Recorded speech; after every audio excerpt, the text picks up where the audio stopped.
kita sebagai orang percaya nggak selamanya kita itu mengalami sesuatu yang enak buat kita. Nggak selamanya kita mengalami sesuatu yang kayak kita hidup di surga gitu, saudara-saudaan ya. Saya yakin pasti di antara kita pasti pernah mengalami hal-hal yang nggak enak. Pasti pernah mengalami hal-hal yang mungkin membuat kita nggak nyaman. Pasti kita pernah mengalami hal yang buat kita berbeban berat gitu kelihatannya. Tapi malam hari ini Tuhan mengingatkan, waktu saya mempersiapkan apa yang harus dibagikan, Tuhan tuh mengingatkan bahwa kuncinya kita sebagai orang percaya, itu kuncinya di jalan mana kita sekarang sedang berada. Saya ulangi ya, bagi kita orang percaya, kuncinya adalah di jalan mana, di jalan siapa sekarang kita berada. Oke, mari kita buka sama-sama di kitab Ayub. Kitab Ayub pasal yang pertama. Saya rasa mungkin ada banyak dari Bapak Ibu Saudara sudah tahu ceritanya Ayub ini seperti apa. Tapi kita akan lihat lagi, kita akan review lagi. Ayub ini seperti apa? Ayub pasal yang pertama, ayat yang pertama. Ada seorang laki-laki di tanah Uz bernama Ayub. Orang itu saleh dan jujur. Artinya dia itu orang baik. Bukan hanya baik, ayat selanjutnya dia dibilang ia takut akan Tuhan dan menjauhi kejahatan. Sudah karakternya baik, secara karakter, secara lahiriah dia orang baik, dia orang saleh, dia orang jujur. Tidak berhenti sampai situ, dia juga takut akan Tuhan. Zaman dulu orang seperti ini jarang, apalagi zaman sekarang. Susah banget ditemui, orang sudah karakternya baik, saleh, jujur, kemudian takut akan Tuhan. Ada orang yang baiknya setengah mati, saudara, ya kan? Karakternya baik, dia nggak pernah bohong, dia nggak pernah nipu, dia nggak pernah melakukan hal yang jahat. Tapi dia nggak takut sama Tuhan. Banyak, saya punya teman banyak seperti itu. Dia bilang yang penting aku melakukan hal yang baik. Nggak masalah. Tuhan, aku nggak terlalu percaya sama Tuhan. Dia bilang gitu. Tapi ada juga orang yang katanya percaya Tuhan. Katanya, saya bilang. Katanya, tanda kutip. Percaya Tuhan. Wah, sebentar dia bilang, bentar. Tuhan ngomong gini sama saya. Tuhan ngomong gitu sama saya. Saya lihat ini. Saya lihat itu. Ini dari Tuhan.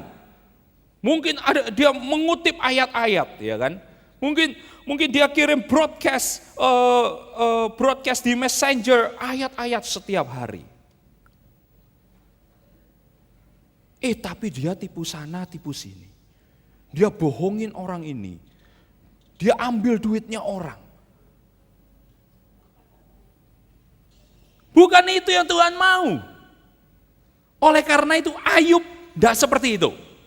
Dikatakan Ayub itu orang saleh dan jujur dan dia takut akan Tuhan. Komplit, saudara. Untuk nyampe standarnya Ayub zaman sekarang ini pun susah. Ya enggak? Untuk punya karakter yang baik, untuk jadi orang yang baik, tidak pernah bohong, tidak pernah melakukan dosa, tidak pernah melanggar firman, susah. Ada orang yang baik, tapi untuk percaya akan Tuhan, untuk percaya konsep Tuhan, untuk berjalan di dalam firman Tuhan, untuk melakukan perintah Tuhan semuanya, susah. Tapi Ayub melakukan semua itu. Ayub melakukan semua itu. Kita lanjut ya, kita baca. Ayat yang kedua, ia mendapat 7 anak laki-laki dan 3 anak perempuan. Ia memiliki 7.000 ekor kambing domba. Banyak enggak, saudara? Banyak. Zaman sekarang pun 7.000 ekor kambing domba banyak ini. Ini orang kaya. 3.000 ekor unta, 500 pasang lembu, berarti 1.000. Ya kan, 500 pasang karena 500 keledai betina dan budak-budak dalam jumlah yang sangat besar. Sehingga orang itu, Ayub, adalah yang terkaya. Bayangin, terkaya loh ya. Bukan gini. Ayub adalah salah satu yang kaya. Dibilang sih Ayub adalah yang terkaya dari semua orang di sebelah timur. Terkaya. Bayangin. Sekarang ada orang terkaya di dunia, ada orang terkaya di Indonesia. Ada orang terkaya di mana gitu ya. Ayub waktu itu mungkin dia masuk dalam magazine ya, majalah Forbes Times ya, bilang list orang terkaya, daftar orang terkaya. Ayub nomor 1. Dia yang paling kaya. Bayangin, hidupnya kaya tapi dia bisa tetap saleh, tetap jujur. Dan dia takut akan Tuhan. Kalau saya bilang ini orang nggak ada cacatnya, saudara. Ini orang kayak nggak ada cacatnya. Zaman sekarang jadi orang kaya yang bisa saleh dan jujur aja susah. Jadi orang kaya yang takut akan Tuhan susah. Jadi orang yang saleh dan jujur takut akan Tuhan juga susah. Tapi Ayub ini lengkap. Dia dengan kekayaannya yang dia miliki, dengan harta benda yang dipercayakan kepada dia, tapi dia bisa tetap saleh dan jujur. Dan dia takut akan Tuhan, itu yang paling penting. Dia takut akan Tuhan dan menjauhi kejahatan. Kita lihat ayat berikutnya ya. Anak-anaknya yang lelaki biasa mengadakan pesta di rumah mereka masing-masing menurut giliran, dan ketiga saudara perempuan mereka diundang untuk makan dan minum bersama-sama mereka. Suka pesta anaknya katanya. Setiap kali apabila hari-hari pesta telah berlalu, Ayub memanggil mereka dan menguduskan mereka. Keesokan harinya pagi-pagi bangunlah Ayub lalu mempersembahkan korban bakaran sebanyak jumlah mereka sekalian. Sebab pikirnya mungkin anak-anakku sudah berbuat dosa dan telah mengutuki Tuhan di dalam hati. Demikian dilakukan Ayub senantiasa. Saya pertama bertanya-tanya, kenapa hal ini perlu ditulis di sini? Kenapa perlu ditulis anaknya itu suka pesta, kemudian besoknya Ayub selalu ajak mereka berdoa mempersembahkan korban kepada Tuhan. Jangan-jangan waktu pesta anaknya itu mencemooh Tuhan, katanya gitu. Yang saya tangkap di sini, supaya kita tahu seberapa dalamnya Ayub menghargai satu nilai untuk benar di hadapan Tuhan. Detailnya sampai kayak gitu, saudara. Jadi ya untuk Ayub yang nomor 1 adalah takut akan Tuhan. Dia harus benar di hadapan Tuhan. Dia takut sama Tuhan. Karena itu dia cuman hal yang kecil seperti itu.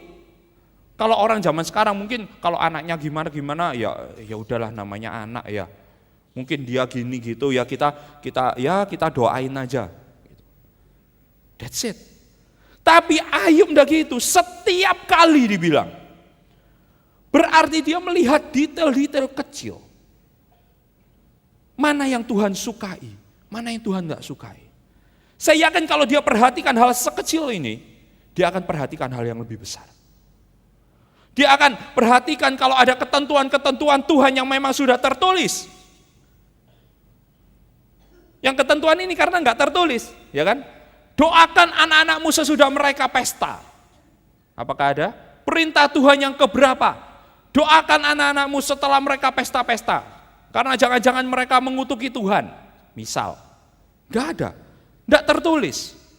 Tapi yang enggak tertulis pun Ayub berhati-hati tentang hal itu. Dia mempersembahkan korban untuk anak-anaknya. Apalagi yang tertulis. Pasti dia sangat hati-hati. Dan dia memperhatikan ini karena apa? Dia taruh Tuhan yang pertama di hidupnya. Jadi Ayub ini adalah orang yang baik, secara karakter, secara lahiriah. Dia orang yang dipercaya Tuhan, harta benda di atas muka bumi, ya kan? Kemudian juga takut akan Tuhan. Lengkap. Sepertinya hidupnya enak enggak saudara? Siapa mau kayak Ayub? Enggak ada yang angkat tangan. Karena apa? Tahu ceritanya, ya kan? Ya kan? Siapa yang mau dipergati kayak Ayub? Oh, enggak ada yang mau. Saya mau, ya kan? Ayub ini lengkap. Tapi apa yang terjadi berikutnya? Kita tahu ayat 6. Pada suatu hari datanglah anak-anak Tuhan menghadap Tuhan. Dan di antara mereka datang juga iblis. Emissary, bahasa Inggrisnya gitu ya. Kayak utusan. Maka bertanyalah Tuhan kepada iblis, dari mana engkau? Lalu jawab iblis kepada Tuhan, dari perjalanan mengelilingi menjelajah bumi. Lalu bertanyalah Tuhan kepada iblis, apakah engkau memperhatikan hambaku Ayub? Sebab tidak ada seorang pun di bumi seperti dia, yang demikian saleh, jujur, takut akan Tuhan, menjauhi kejahatan. Lalu jawab iblis kepada Tuhan, apakah dengan tidak mendapat apa-apa Ayub takut akan Tuhan? Iblis bilang apa? Ayub itu takut sama Tuhan karena ada maunya. Karena ada maunya. Ya terang aja dia takut sama Tuhan. Karena dia kepingin hidupnya kaya. Dia kepingin hidupnya itu bahagia. Dia kepingin hidupnya itu lepas dari masalah. Terang aja dia takut sama Tuhan. Iblis bilang seperti itu. Tapi bukankah zaman sekarang banyak anak-anak Tuhan ikut Tuhan karena pengen kaya. Ikut Tuhan karena pengen mendapat kesembuhan. Ikut Tuhan supaya masalahnya selesai. Ikut Tuhan karena supaya hidupnya bahagia. Supaya keluarganya bahagia. Itu yang terjadi. Saya cuma bandingkan aja. Tapi itu yang dibilang sama iblis. Itu yang dituntut sama iblis waktu itu. Saya lanjut. Ayat 10, bukankah engkau yang membuat pagar sekeliling dia dan rumahnya serta segala yang dimilikinya? Apa yang dikerjakannya telah kau berkati. Lihat ini. Orang yang jalannya di dalam Tuhan, Tuhan pagari rumahnya, semua yang dimiliki. Apa yang dikerjakan diberkati Tuhan, dan apa yang dimilikinya makin bertambah di negeri itu. Itu yang terjadi. Tetapi ulurkan tanganmu dan jamah semua yang dipunyainya, ia pasti mengutuki engkau di hadapanmu. Maka firman Tuhan kepada iblis, nah segala yang dipunyainya ada dalam kuasamu. Hanya jangan kau mengulurkan tanganmu terhadap dirinya. Kemudian pergilah iblis dari hadapan Tuhan. Kita tahu cerita selanjutnya, akhirnya iblis benar-benar mau menguasai semuanya, dihabiskan semuanya, harta Ayub dihabiskan, anak-anaknya dihabiskan, semua yang dia miliki dihabiskan. Tapi waktu itu pun ditulis di dalam firman Tuhan, kalau kita lompat ke ayat 22, dalam kesemuanya itu Ayub tidak berbuat dosa dan tidak menuduh Tuhan berbuat yang kurang patut. Dia enggak salahin Tuhan. Harta bendanya habis, anak-anaknya meninggal dalam waktu singkat. Anak-anaknya meninggal, harta bendanya habis, semuanya habis. Bayangin, hamba-hambanya habis semua. Tapi dia tidak menuntut Tuhan. Dia tidak berbuat salah. Dia tidak bilang, oh ini gara-gara Tuhan. Enggak. Dia tidak melakukan itu. Sampai akhirnya iblis tuntut lagi. Ya terang aja, soalnya dia nggak apa-apa, dia sendiri nggak apa-apa, harta bendanya habis nggak apa-apa. Akhirnya kita tahu ceritanya ada borok di seluruh tubuhnya, sakit. Tapi dia tetap tidak meninggalkan Tuhan.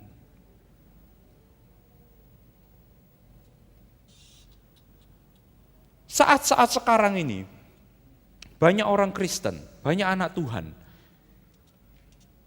itu enggak sekuat itu, saudara.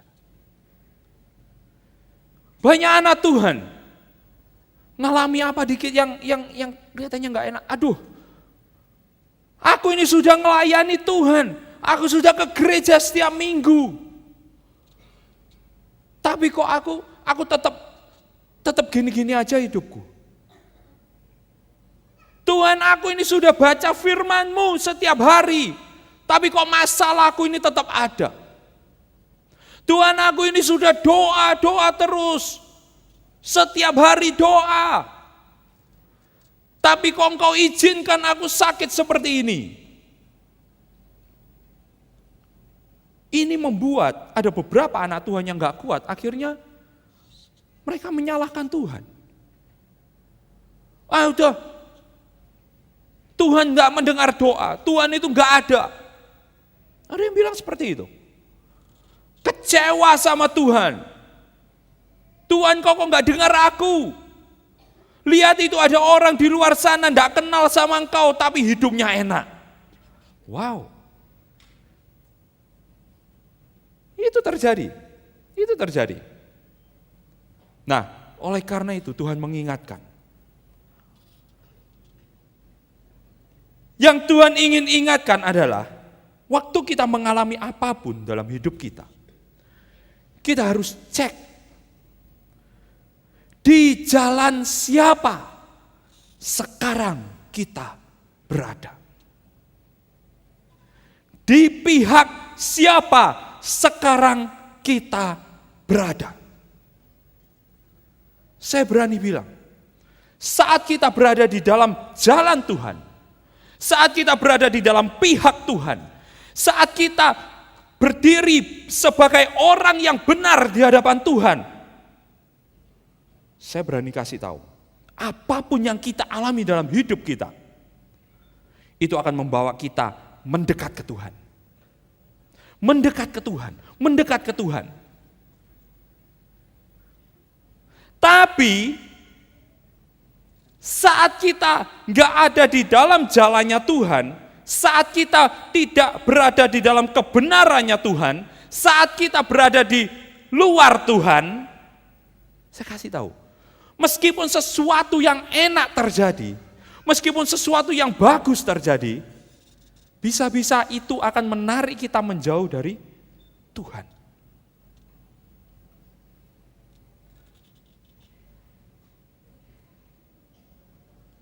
Saya baru ini kita tahu ya, baru kemarin waktu di sana, kalau saudara yang mengikuti berita mungkin ya, kita dengar kota Paris ya kan, mengalami satu teror, ada bom meledak di stadionnya, dan ada di dalam satu teater itu ditembak saudara, orang-orangnya ditembakin. Korbannya kurang lebih 120 yang saya tahu terakhir, 120 orang meninggal di dalam 7 serangan yang dilakukan bersamaan, berarti udah direncanain. Bayangin di 7 tempat yang berbeda tapi bersama-sama, berarti ini udah direncanain baik-baik. Saya waktu dengar itu, saya terus terang sedih banget.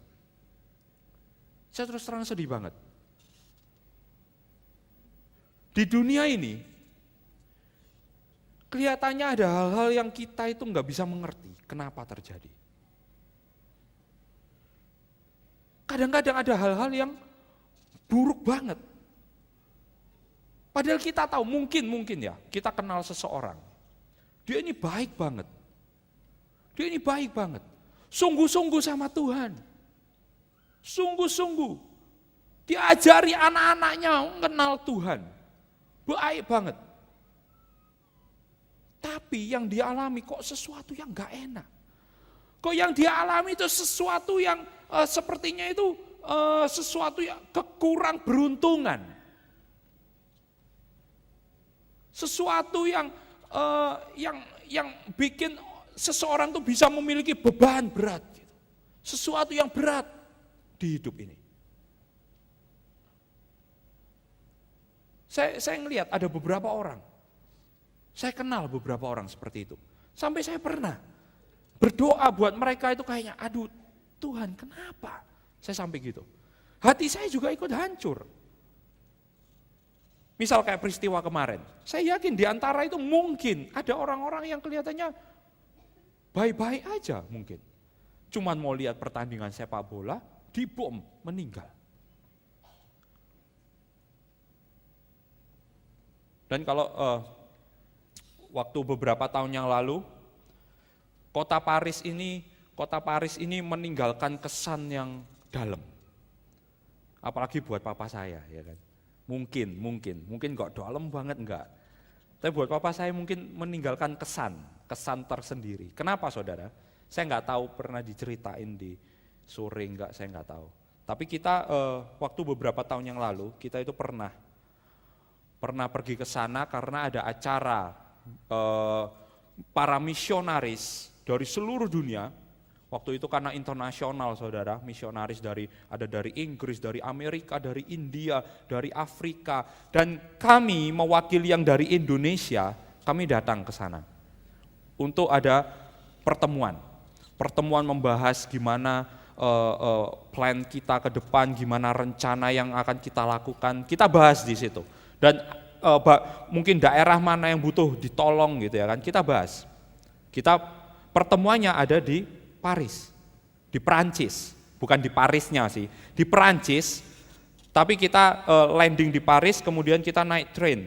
Lama banget naik kereta api itu sekitar 2-3 jam lebih ya. Lebih, mungkin 4-5 jam ya. 4-5 jam saudara. Naik kereta api itu masih 4-5 jam ke selatan. Pokoknya lama banget. Saya itu sampai lama banget nggak nyampe gitu ya. Lama banget. Nah, setelah pertemuan itu selesai, kita harus kembali ke Paris. Kita harus kembali ke Paris sebelum kita kembali ke Indonesia. Nah, waktu kembali ke Paris, waktu itu saya kan nggak pernah ke sana, ya kan. Saya bilang sama papa saya, kita lihat-lihat sebentar dong yang di sini ini ada. Masa kita ini katanya ke Perancis nanti ditanya di Perancis ada apa? Oh, ke desanya, nggak tahu, nggak ada apa-apa sih gitu. Kan ya lucu juga saudara. Jadi saya bilang, apa yang terkenal? Saudara yang tahu? Apa yang terkenal di Perancis? Menara Eiffel, bukan Pisa. Pisa itu di Itali, yang miring itu ya. Kalau yang di Perancis itu namanya Menara Eiffel. Kalau saudara lihat sekarang fotonya banyak ya kan, ditayangin di TV, saya lihat Instagram, saya lihat Facebook, wah dipasang semua. Fotonya Menara Eiffel. Itu yang terkenal. Jadi kita ke sana, kita mau lihat. Padahal yang nyampe sana ya cuman gitu aja sih. Modelnya kayak tiang listrik yang besar gitu saudara ya. Kalau saudara lihat keluar itu tiang listrik, nah modelnya mirip kayak gitu tapi ini besar gitu aja sih. Akhirnya kita naik ke sana. Di dalam liftnya itu sudah ada tulisan, hati-hati copet. Bayangin, di Paris itu copet, itu lebih ganas dari copet di sini saudara. Serius, saya enggak bercanda. Copetnya di Paris itu lebih ganas dari copetnya di sini. Beneran. Karena apa? Saya punya teman tour guide satu kali ke Eropa. Biasanya kalau copet di sini apa sih? Begal apa gitu ya kan. Ambil paling kenceng deh, ambilnya apa? Sepeda motor gitu ya. Ini teman saya tour guide. Yang hilang apa di Eropa? Bis. Yang dicopet itu bis saudara. Ngeri enggak? Wih, copetnya sana itu ganas bener. Bis aja bisa hilang. Bis bener. Bis itu hilang. Terus teman saya turga ini marah-marah sama sopirnya, kamu tuh gimana? Itu di dalam bis itu ada barang-barang ini. Anggota tur saya ini gimana? Ini gini. Supir bisnya gantian marah sama dia. Lu kehilangan cuma segitu, gua kehilangan bis. Marah supirnya malah. Wah gawat. Itu gambarannya, copet di sana tuh ganas-ganas saudara. Waktu di lift, di Menara Eiffel ada tulisannya, awas copet. Saya sudah pegangin barang-barang saya ya kan, saya bawa kamera, bawa ini, saya pegangin gini. Saya bilang ke papa saya, hati-hati loh Pak, ini banyak copet. Saya bilang gitu udah. Dia gitu aja ya, diem aja, oke. Terus kita lihat-lihat di atas, wah nggak ada apa-apa gitu ya kan. Akhirnya saya bilang, ya udah turun aja, nggak ada apa-apa di sini. Ya cuman lihat gitu aja dari atas gitu aja, nggak ada apa-apa. Kita masuk ke toko souvenir, lihat-lihat, beli enggak, mahal-mahal saudara. Enggak beli, kita cuma lihat-lihat, aduh ya udah, terus keluar lagi. Waktu keluar, saya tuh kaget. Kenapa? Papa saya tuh langsung kagetin saya. Loh, dompet papa hilang. Van, dompet papa enggak ada. Saya, aduh. Kan papa saya ini suka bercanda ya saudara. Kadang-kadang bercandanya itu agak kelewatan gitu. Jadi waktu itu saya nggak yakin dia itu serius apa enggak. Soalnya kadang-kadang dia itu suka bercanda gitu loh. Terus saya bilang, Pak jangan bercanda. Saya mau jantungan itu ya waktu itu. Siang-siang kayak kesambar petir saudara, mau jantungan gitu ya. Saya bilang beneran, loh ini beneran ini nggak guyonan, ini nggak ada, hilang. Aduh saya gini, saya yang kepikiran apa? Aduh nanti malam makan apa ini nanti malam ya kan. Yang bawa uang kan papa saya gitu ya kan. Aduh ini gimana ini caranya? Bisa balik hotel aja untung nih. Naik apa ini nanti jalan kaki? Aduh, saya cuma mikirnya gitu. Tapi waktu itu kita panik. Semua panik. Terus papa saya bilang gini, ini rasanya tadi di toko souvenir. Ada orang yang ini. Ya udah kita balik dulu ke sana. Saya bilang, terus papa saya bilang, itu paspor di situ semua. Surat-surat di situ semua. Waduh. Besok kita harus pulang ke Indonesia. Besoknya loh saudara, kan kita memang bukan untuk jalan-jalan, jadi cuman stay semalam di situ, besoknya udah pulang, balik ke Surabaya. Kalau nggak ada paspor, gimana caranya pulang? Mesti ngurus ke embassy, mesti ngurus di mana kedutaan di sana, repot. Aduh saya sudah lemes saudara, aduh gimana ini caranya? Kita akhirnya balik ke toko souvenir, kita tanya sama yang jaga di sana yang nggak tahu gitu ya kan. Saya nggak tahu, toko segini ramenya nggak tahu. Ada bule besar, teriak-teriak di dalam, tahu-tahu. Ini paspor siapa ini saya nemu paspornya siapa gitu ya. Papa saya langsung, paspor saya gitu kan. Padahal belum dilihat namanya ya saudara. Tapi langsung paspor saya gitu duluan saudara. Wah terus bulinya akhirnya nggak dikasih dulu, sama bulinya diliatin papa saya diliatin. Oh iya bener, diliatin fotonya mungkin ya. Wah bener ini paspormu, wah untung ya kamu ya, digituin sama bulinya itu. Untung lu kamu paspornya ketemu lagi. Terus papa saya sedikit curhat gitu, iya tapi uang saya hilang gimana gini. Terus bulinya bilang, udah enggak apa-apa uang bisa cari, yang penting paspornya ini sudah balik, bisa pulang, bisa ini. Ya udah. Akhirnya papa saya juga bilang gitu sama saya. Ya udahlah wis, uang hilang ya kan. Ya uang hilang ya sudah enggak masalah ya kan. Mau diapain gitu ya kan. Yang penting paspor ada, besok kita pulang Indonesia ya udah. Sekarang ini pulang kita ngirit-ngirit. Nah, ini yang saya tunggu ya kan. Kita ngirit-ngirit, wah ini makan apa nih gitu ya kan. Mikirnya kan gitu saudara. Di Prancis aduh mahal-mahal, ini uangnya hilang sekalian, aduh gitu ya. Mikirnya itu kayak gitu secara manusia. Tapi waktu mau turun, kelihatannya saya itu dalam hati sama, saya itu pikiran gini, Tuhan kita ini pengen hidup bener, ya kan? Kita ini ikut Engkau, kok Engkau biarkan kita ngalamin kayak gini? Dalam pikiran saya sempat terlintas kayak gitu. Dan dalam pikiran papa saya sempat terlintas kayak gitu, karena dia bilang terus, aduh kok bisa ya diizinin Tuhan kayak gini? Kok bisa ya diizinin Tuhan kayak gini? Sebagai orang percaya itu katanya manusiawi banget kita mikir kayak gitu. Kok bisa ya? Kita ini pengen hidup bener. Kita lu gak ngelakukan apa-apa, kejahatan apa. Tapi kok Tuhan lewatkan, kok Tuhan izinkan kita ngalamin kayak gitu.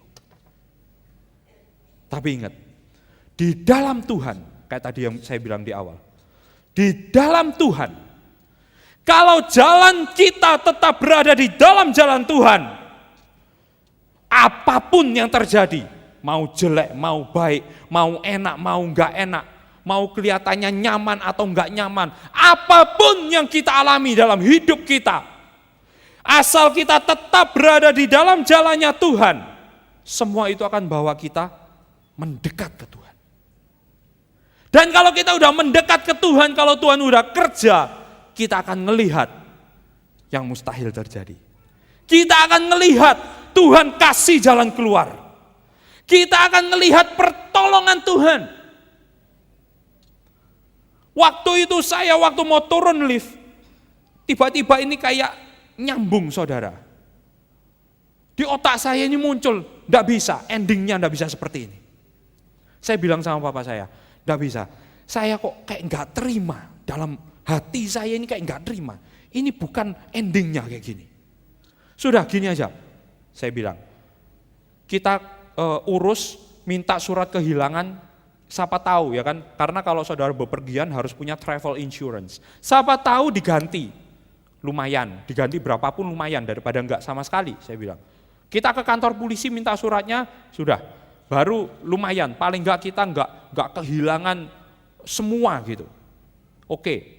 Akhirnya kita turun ke kantornya saudara, kita minta surat kehilangan, menyatakan kehilangan.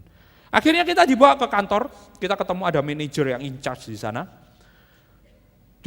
Kita ceritai karena kejadian, waduh dia ngomong, wah ya sorry, karena di sini ini mesti semuanya harus dijaga sendiri, copetnya itu banyak banget, dan kita nggak bisa ngeliatin satu-satu. Ya udah, pokoknya kita minta surat, oke, dia masuk ke dalam. Tahu-tahu dia keluar lagi saudara. Tunggu.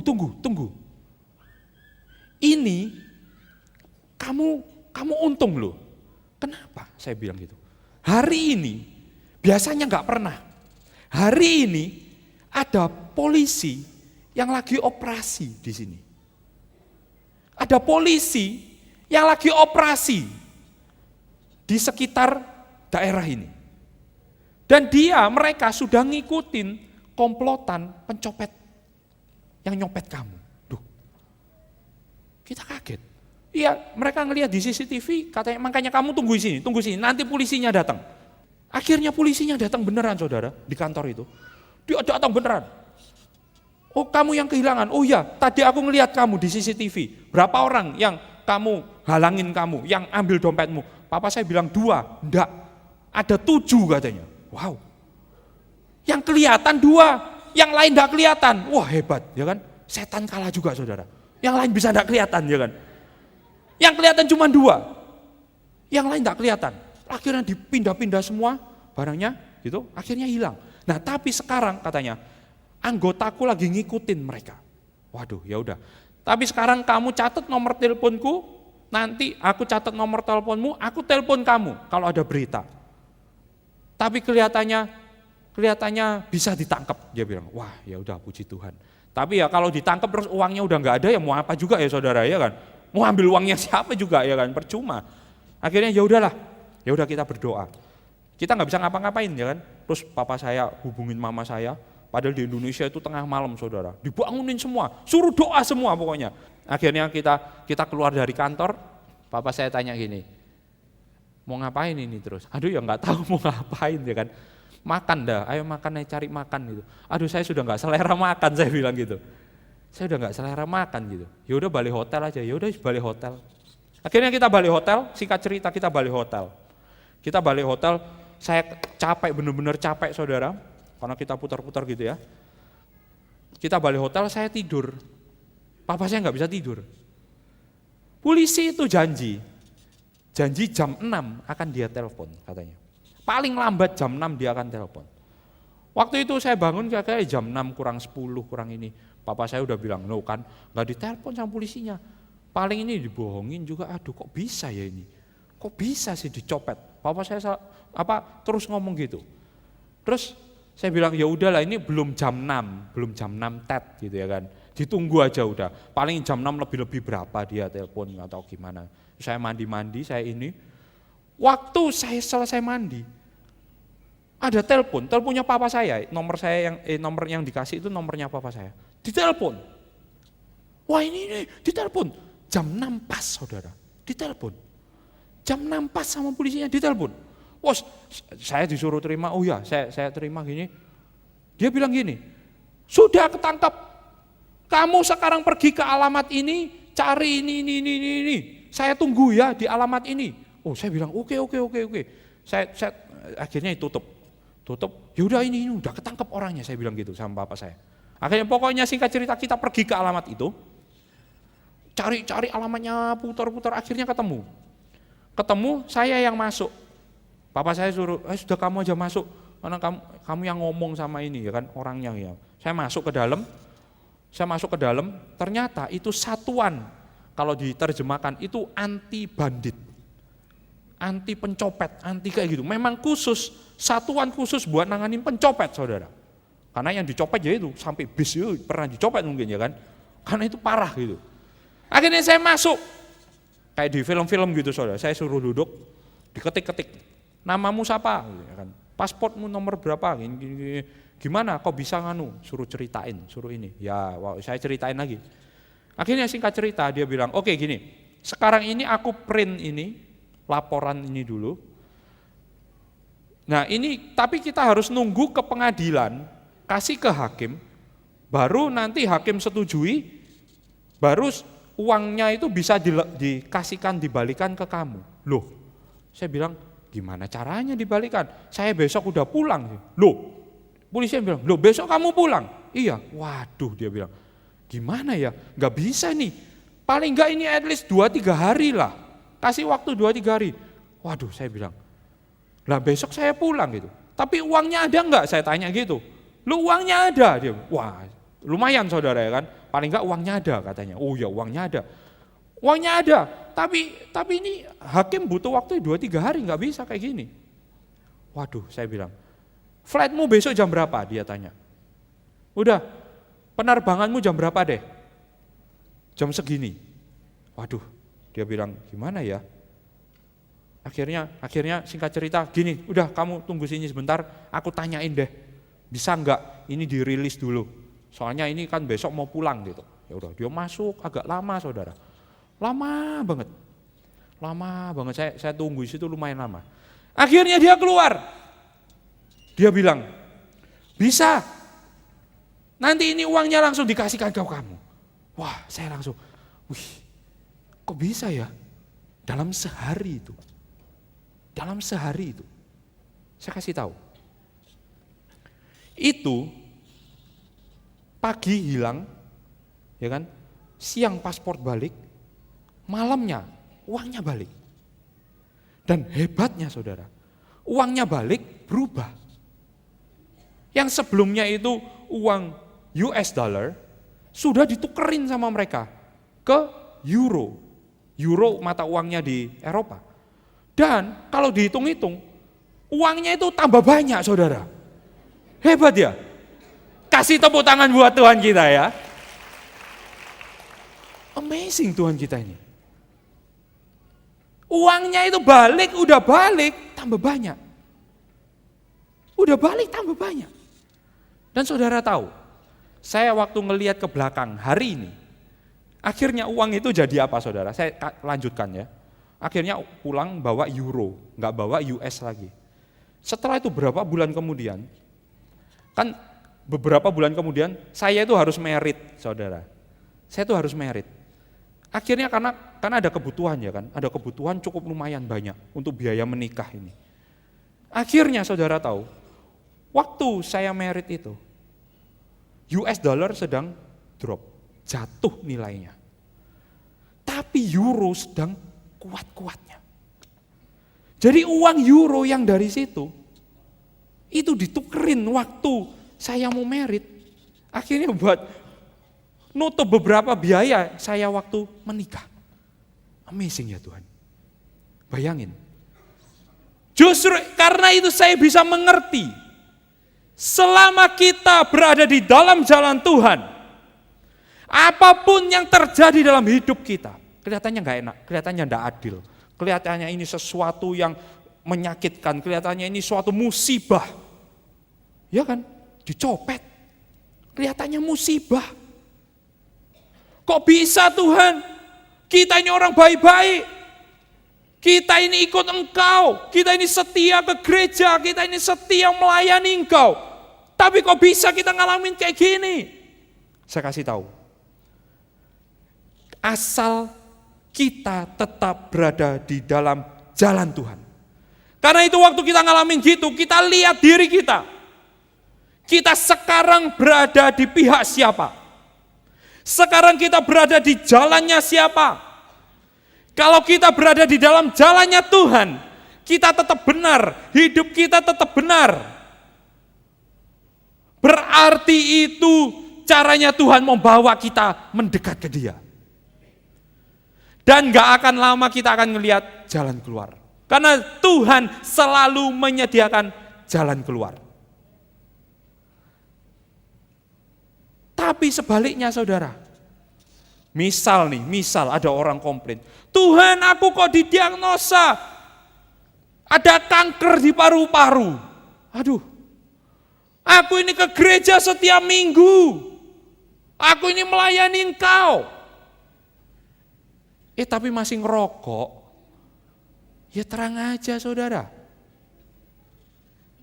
Karena itu waktu kita mengalami sesuatu di hidup kita, lihat kita sedang berada di jalannya siapa. Kita tahu ceritanya Ayub. Pada akhirnya Tuhan ganti 2 kali lipat dari semua yang dia miliki. Tuhan ganti. Tuhan pulihkan. Itu Tuhan. Itu kalau kita tetap benar di dalam jalannya Tuhan. Itu kalau kita tetap bertahan di dalam jalannya Tuhan. Tuhan akan kasih jalan buat kita. Tapi kalau kita berada di luar jalannya Tuhan, kita tidak berada di dalam rencana Tuhan, artinya mungkin kita sedang ngikutin jalannya iblis. Kalau kita mengikuti jalannya iblis, meskipun kelihatannya enak, tapi itu akan bawa kita keluar menjauh dari Tuhan. Itu akan membawa kita kepada kesusahan-kesusahan. Itu akan bawa kita kepada pada akhirnya kalau diteruskan bawa ke rumahnya iblis. Dibinasakan bersama dengan iblis. Contoh ada. Contoh di firman Tuhan. Contoh yang simpel. Waktu Adam dan Hawa. Adam dan Hawa di Taman Eden. Tuhan bilang apa sama mereka? Semua yang ada di taman ini boleh kamu makan. Cuman satu. Buah dari pohon pengetahuan baik dan buruk, jangan kamu makan. Namanya iblis, ya kan? Namanya iblis. Dia itu bapak segala penipu. Bahkan yang keluar dari mulutnya itu semua tipu muslihat. Katanya seperti itu. Ada ayatnya.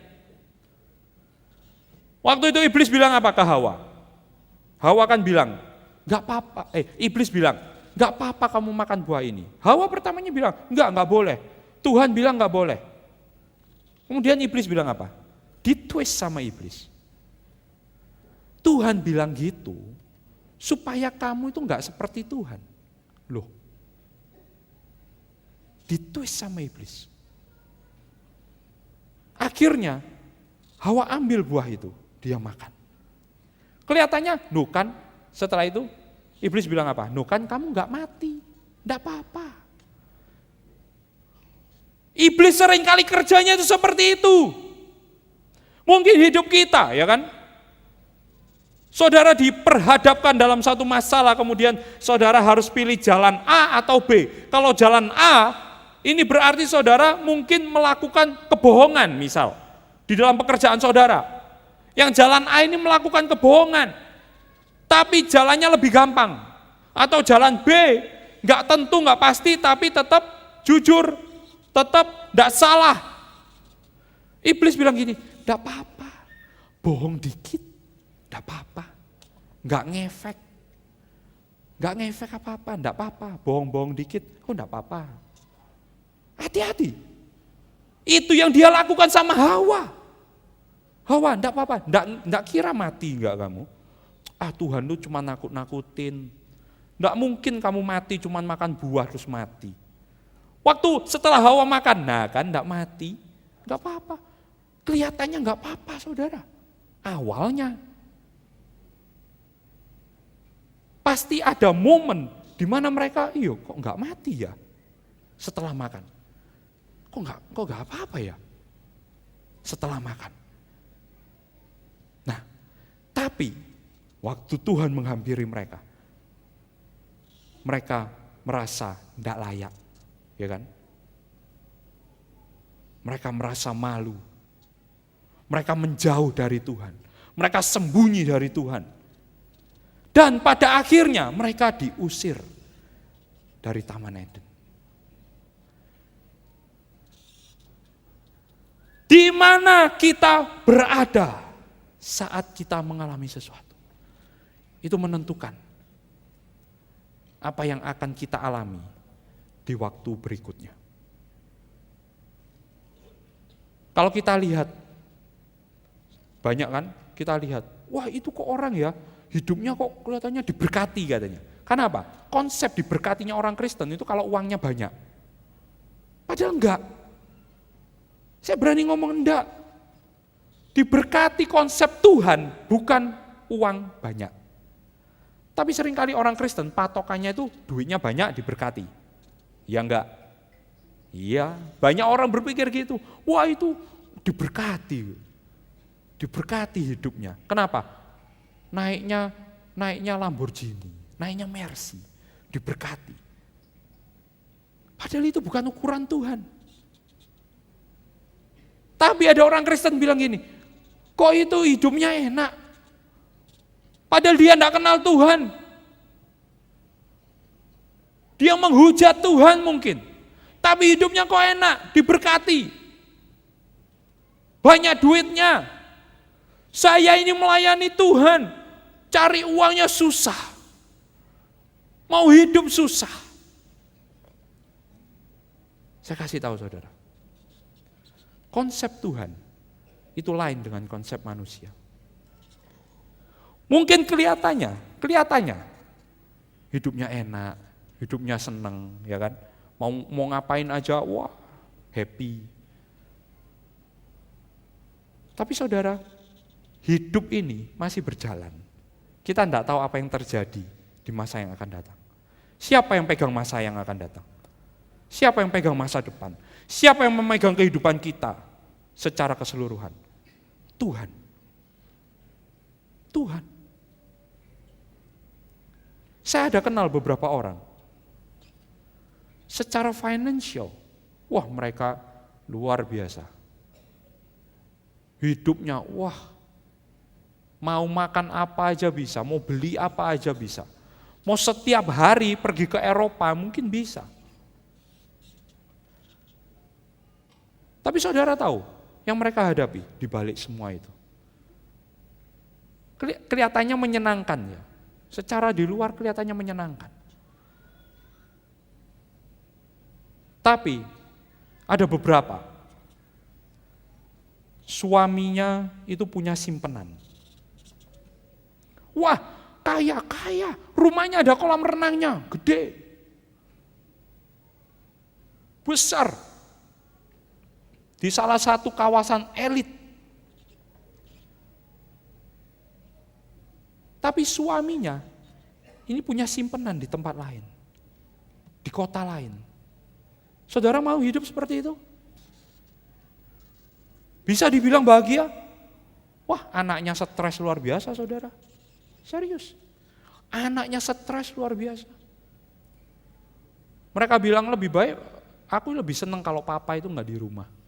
Kalau di rumah, aduh kerjaannya marah. Terus gimana?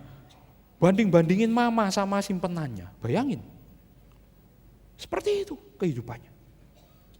Kaya, uang banyak saudara. Mau ngapain aja bisa. Tapi tanya hidupnya bahagia atau enggak? No. Yang Tuhan janjikan pada kita itu apa? Aku akan memberi kepada engkau kehidupan. Apakah kehidupan itu sama dengan uang? Apakah kehidupan itu sama dengan uang banyak? Apakah kehidupan itu sama dengan kaya raya? No, enggak. Kehidupan itu saat kita tuh bisa sadar. Kita ini ada di dalam jalannya Tuhan. Itu saya kasih tahu. Itu baru namanya kehidupan. Sadar, iya aku ini bisa ada di dalam jalannya Tuhan. Kalau kita sadar kayak gitu, kita butuh apa? Tuhan akan cukupi.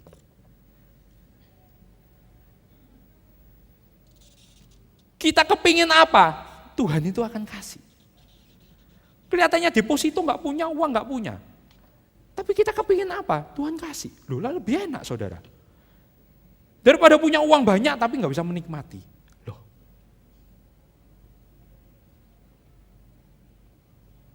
Ini, wah, saya kasihan juga ngelihat. Anaknya, ada beberapa anaknya. Anaknya itu ada yang kena, ada satu itu anaknya itu jadi gay. Bayangin. Ada salah satu anaknya itu jadi gay. Artinya suka dengan sesama jenis. Ngeri saudara. Bahagia? Saya tanya. Uang punya loh. Uang punya banyak. Mau ngapain aja bisa.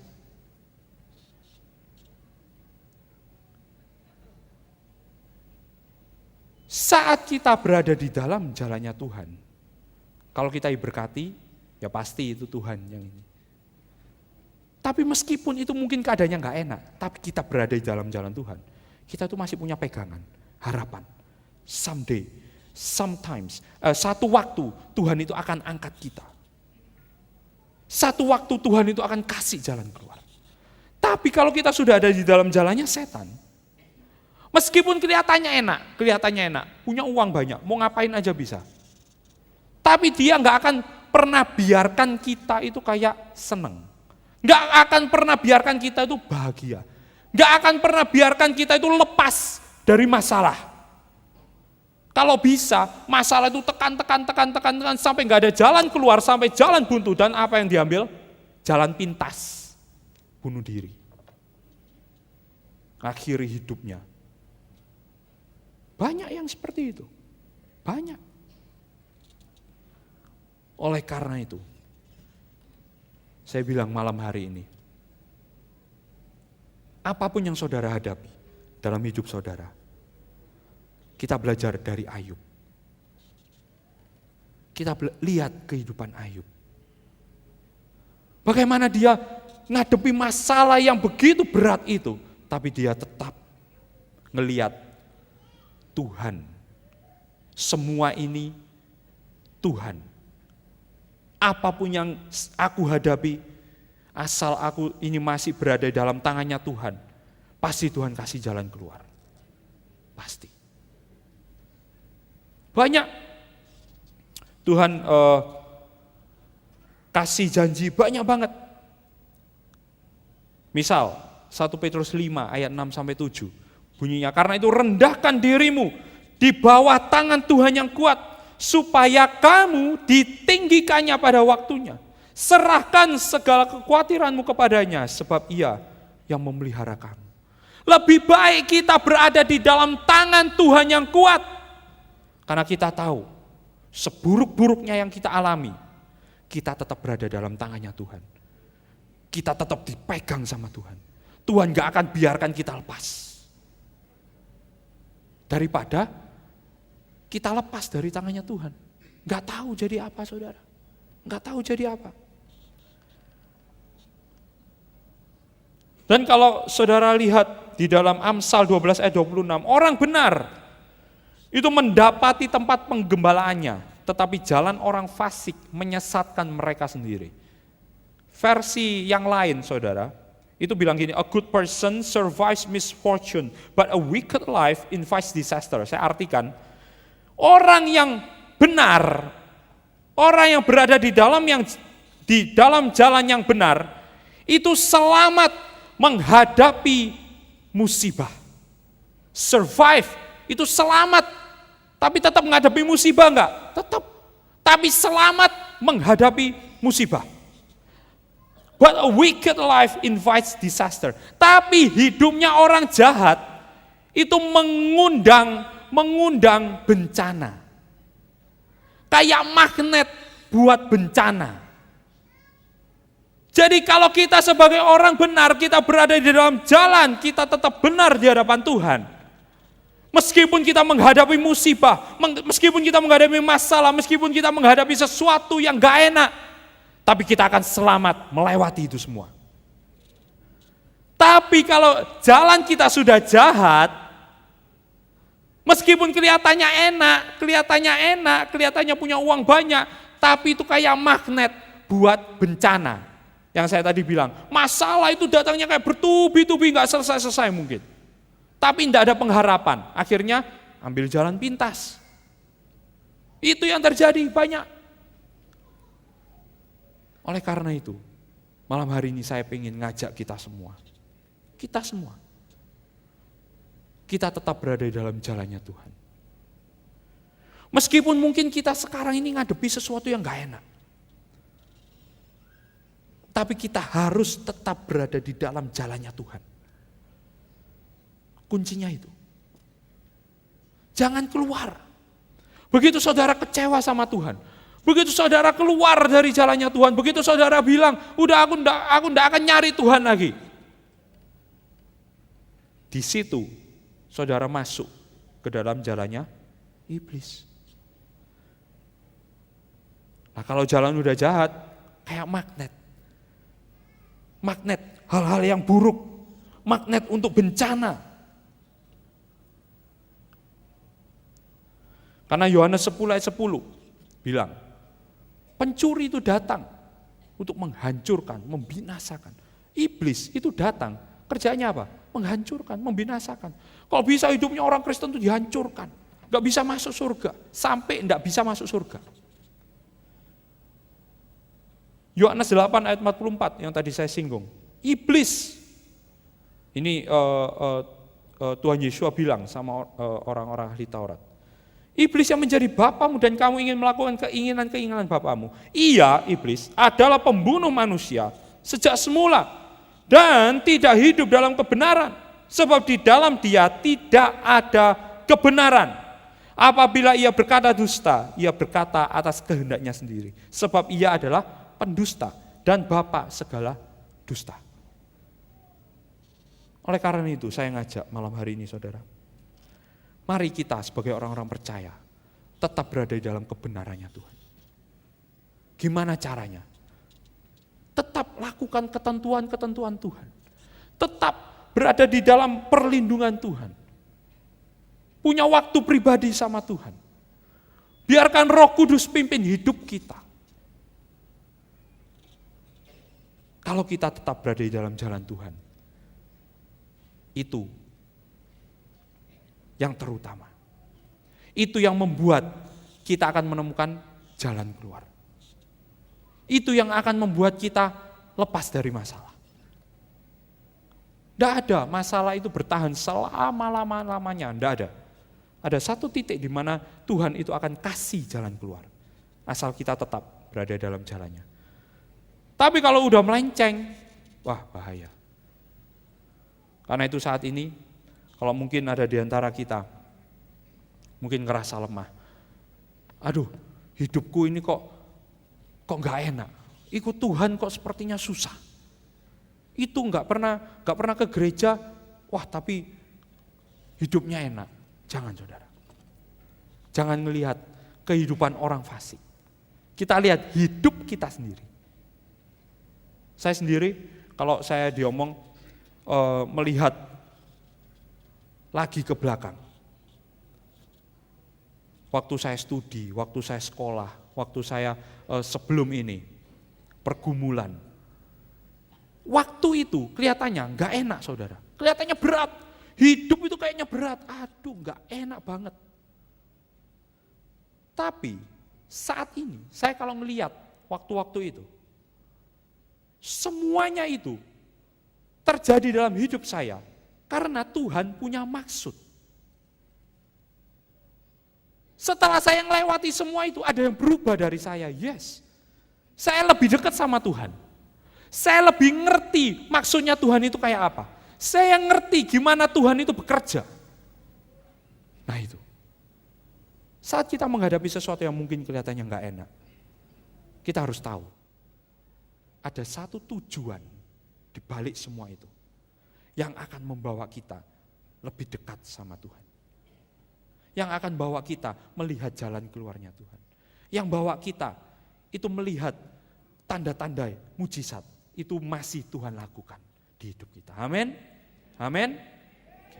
Saya harap firman Tuhan sore malam hari ini tetap mengingatkan hidup kita semua, supaya kita ini tetap berada dalam jalan Tuhan.